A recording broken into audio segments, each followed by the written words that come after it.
Bienvenue dans un nouveau cours de grammaire de Boop. Aujourd'hui, nous parlons de la voix passive en français.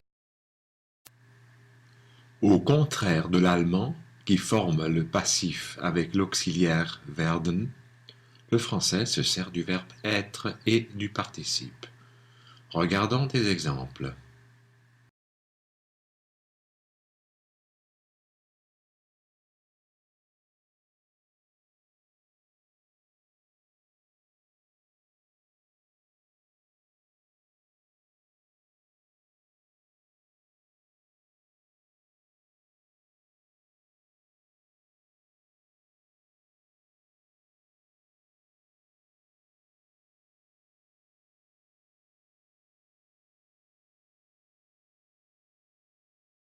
Dans la phrase « La secrétaire tape une lettre », il y a un sujet, la secrétaire, qui performe une action.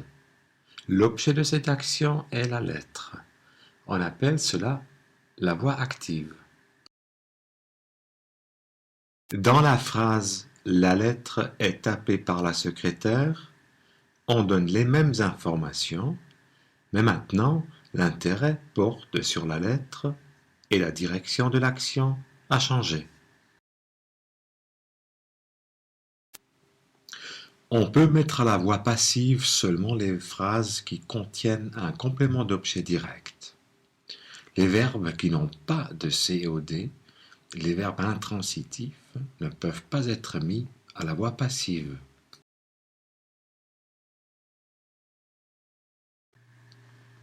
Dans la phrase passive, le complément d'objet direct de la phrase active devient le sujet et le sujet de la phrase active devient le complément d'agent.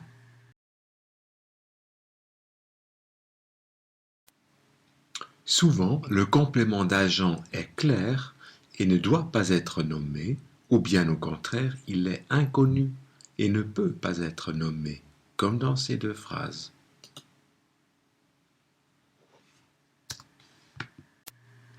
On ajoute le complément d'agent avec la préposition de à la place de par dans trois situations. Quand le verbe est utilisé au sens figuré, quand il exprime un état ou quand il exprime le résultat d'une action. Comme la voix passive est plutôt compliquée, on la remplace souvent par la forme active de on ou le verbe pronominal ou par la construction avec se faire ou se voir.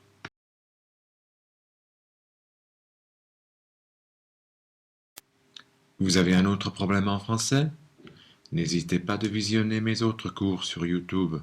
À bientôt!